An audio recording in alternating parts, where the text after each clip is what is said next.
Magandang tanghali mga kababayan. Nandito po tayo ngayon sa San Jose, Cebu City. Magko-comment po tayo mga kababayan. Ha? Tungkol po ito sa nangyayari ngayon sa Malacanang sa Vice President at sa kanyang Chief of Staff. Bakit ito nangyayari mga kababayan? By the way mga kababayan, kung hindi ka pa nag-subscribe sa aking channel, pa-subscribe naman.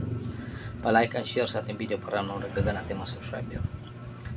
Then, if you have to open your door to share your blessings, PM me. Just PM me. So, we will have our feeding program this coming December 23. So, I hope you have to join us and open your door. Share your blessings mga kababayan. So, thank you very much mga kababayan. By the way, magko-comment po tayo. Itong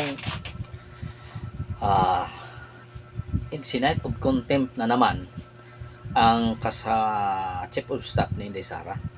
Ngayon, mga kababayan, itong si Franz Castro, isa itong convicted dahil sa child itong pagdadala sa mga kabataan nang walang pahintulot ng mga magulang. So convicted siya rito. Pero bakit hanggang ngayon mga kabayan si Franz Castro hindi hinahuli ng mga pulis? Anong sabi ng human rights? Kapag ang isang tao kahit anong kaso, kung convicted siya, maliit man na kaso, kung convicted siya, ay convicted talaga siya. Kahit umapilar pa siya sa nakatataas sa nahukuman, siya pa rin ay convicted dahil hinatulan siya. So itong si Franz Castro, bakit hindi ito hinuhuli? Dahil ba kay umapilar pa siya? Hindi rason yan umapilar ka ng kaso. Dapat hulihin ka. Hindi ibig rason. Dahil guilty ka na eh. Convicted ka na. Dahil umapilar pa siya sa taas-taas ng hukuman, hindi siya huhulihin. May warrant na yan. May desisyon ang korte. Pero siya pa ang nagpasign ng contempt sa Chief of Staff ni Inday Sara dahil hindi daw sasabi ng totoo. Itong mga klaseng tao, bugok talaga ito. Mga bugok. Sinasabi na nga confidential fund tapos hindi pa tapos ang liquidation. Ipagpilitan talaga nila. Sa iyong palagay, Franz Castro, kung meron kang confidential fund, sasabihin mo ba na ito ay gagawin ko ito para sa peace and order? Kapag peace and order ang pinag-uusapan mga kabayan, basta na mailagay ka na report, may nailagay ka nga PR, pwede na yun sa Office of the COA, Department of COA. Ngayon, nagmamagaling ka, mas magaling pa kayo kaysa COA. Bakit ang Chief of Staff ang iinitan ninyo? Bakit hindi COA ang tatanungin ninyo? Na nandyan lahat ang resibo na punta sa kanila. Nandyan sa kanila. Liquidation lang ang kinakailangan ninyo, magkaano. Yun lang ang pinagpuputok ng butsi ninyo. Dahil 125 million sa 13 days inuubos. May naka-line item na yan. Kaya nga pag labas ang pera, bayad ka na lang. Bayaran mo to dahil naka-line items na. Hindi na kailangan pa hihintayin pa ang December. May naka-line niya na nababayaran. Hindi nga kayo nag-imbestiga sa 142 billion flood control. Ngayon binabaha pa. Nasaan na? 5,500 project. Nasaan? Ginagastuhan ang bawat araw 1.4 billion bawat araw. Nasaan na yun? Yung hinahanap mayo, yung hinahanap ninyo. Kaliskis lang yun. Na ginagamit naman ng tama. Confidential nga eh. Anong ibig sabihin ng anong sinasabi ng ombudsman? May confidential ba na dapat sabihin? Ha? Dapat gumawa kayo ng batas na ang lahat ng transaksyon from the Congress to the senators ay kailangan i-liquidate, kailangan may resibo. Hindi kagaya sa inyo ng Congress na ano lang. Ha? Ikaw, Castro, nagsasabi ka ba ng totoo? Ang ginagastos mo saan napunta? Dapat ito imbestigahan rin, di ba? Paano yan? Dapat maghanap ang taong bayan. Ito ang kuha. Oh.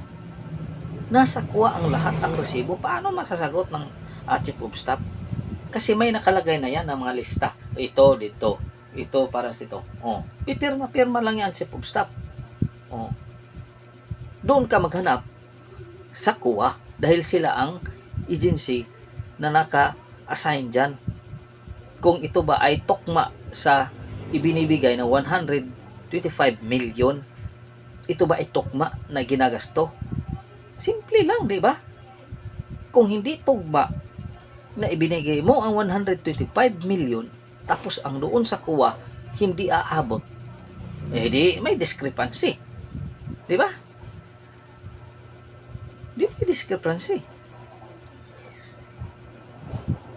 Example, Bagyo, may binigyan ka ayuda.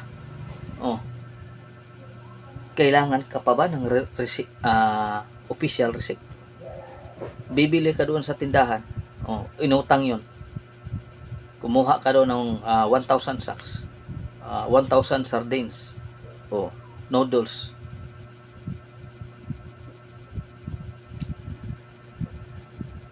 Ano ba naman? Ang hina-hina pa ng utak ninyo. Hina ka talaga. Franz Castro, mahina ka talaga. Kaya pinaglalaroan ka lang ni PRRD sa katanungan mo.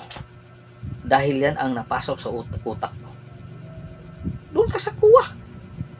Tingnan mo ang kuha. Kung may, ano sabi na, wala ramang red flag ang Office of the Vice President. Wala namang discrepancy.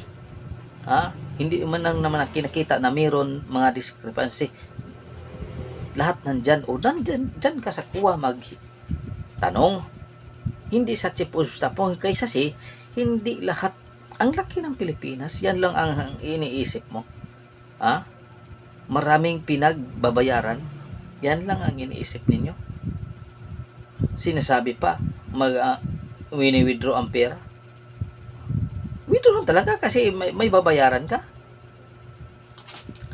Hina talaga ng isip nito. Palibasa, hindi nga mga abogado, yun ang mangyayari. Hindi alam ang batas. Gumagawa ng batas pero hindi alam ang batas. Paano yan? Kung sa inyo mga kababayan, gumagawa ka ng batas pero hindi ka abogado, paano ang batas na ginagawa mo?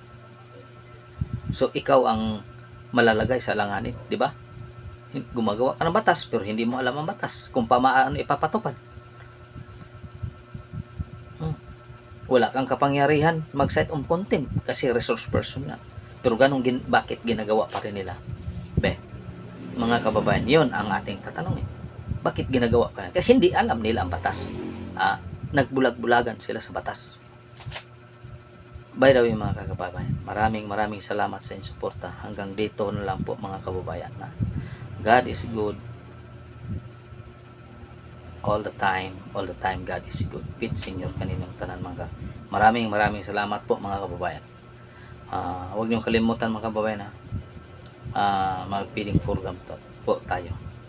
I hope mga kabataan ma-enjoy natin. Maraming salamat po.